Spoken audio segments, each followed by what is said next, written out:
విద్యార్థులు నిర్దేశిత లక్ష్యాలు ఎంచుకొని ఉన్నత స్థానాలకు చేరుకోవాలని ఎమ్మెల్యే గండ్ర సత్యనారాయణరావు అన్నారు.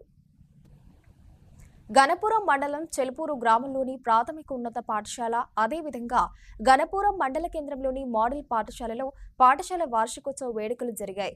ఈ కార్యక్రమానికి ఎమ్మెల్యే గండ్ర సత్యనారాయణరావు ముఖ్య అతిథిగా హాజరయ్యారు. పాఠశాల ఉపాధ్యాయులు, విద్యార్థులు ఎమ్మెల్యేకు ఘన స్వాగతం పలికారు. అనంతరం ఎమ్మెల్యే జ్యోతి ప్రజ్వలన చేసి కార్యక్రమాన్ని ప్రారంభించారు. పోటీ పరీక్షల్లో అదేవిధంగా సీఎం కప్లో సాంస్కృతిక కార్యక్రమాల్లో ప్రతిభ కనపరిచిన విద్యార్థులకు ప్రశంసా పత్రాలు అందజేశారు. ఈ సందర్భంగా ఎమ్మెల్యే మాట్లాడుతూ పాఠశాలల అభివృద్ధికి తన వంతు సహాయ సహకారాలు అందిస్తానన్నారు. ఇక్కడున్న గ్రామ మాజీ సర్పంచులు, మాజీ ఎంపీటీసీలు, గ్రామ పెద్దలు, అదేవిధంగా మీరు ఇక్కడ 8,000, 9,000 ఓట్లున్నాయి.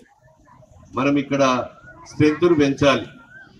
స్ట్రెంత్ను పెంచి ఈ పాఠశాలకు అనుకూలంగా విద్యార్థులను పెంచే విధంగా గ్రామస్తులు కానీ అదేవిధంగా ఉపాధ్యాయులు, ప్రధాన ఉపాధ్యాయులు, ఎంఈఓ, ఎంపీడీఓ అందరూ కూడా బాధ్యత తీసుకొని స్ట్రెంత్ను పెంచవలసిందిగా నేను విజ్ఞప్తి చేస్తూ, ఈ విషయాల్లో ఈ యొక్క మన హెడ్ మాస్టర్ గారు గ్రూప్ 1, 2, 3, 4లో రాశారని చెప్పారు. రాసుడు కాదు, సెలక్షన్ కావాలి.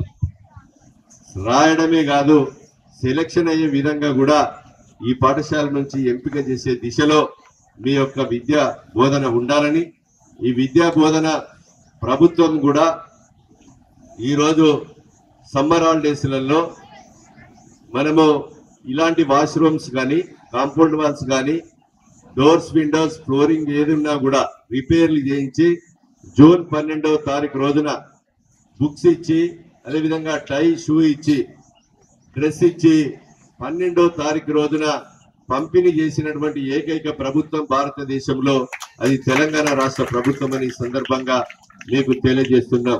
స్కూళ్లలో ఓపెన్ చేయడమే కాకుండా ముఖ్యమంత్రి గారి ఆలోచన ఇంకోటి ఉంది. టాటా ఏసీల వాళ్ళు గ్రామాల్లో ఉంటారు. టాటా ఏసీ వాళ్ళకి ఈ డబ్బులు ఇచ్చి కిరాయి నెలకు గింత అని చెప్పి ఎంగేజ్ తీసుకొని ఆ టాటా ఏసీ డ్రైవరే ఒక 15 మందిని పొద్దున తీసుకొచ్చి ఇక్కడనే బ్రేక్ఫాస్ట్ పెట్టి, మధ్యాహ్నం లంచ్ ఇక్కడనే పెట్టి, అదేవిధంగా ఇంటికి పోతే ఇంటికాడ ఆ టాటా ఏసీ డ్రైవర్ పడగొట్టే విధంగా మన ప్రభుత్వం ఆలోచన చేస్తుంది. కొద్ది రోజులలో అది ఇంప్లిమెంటేషన్ కూడా కాబోతుందని మీకు ఈ సందర్భంగా నేను తెలియజేస్తున్నా.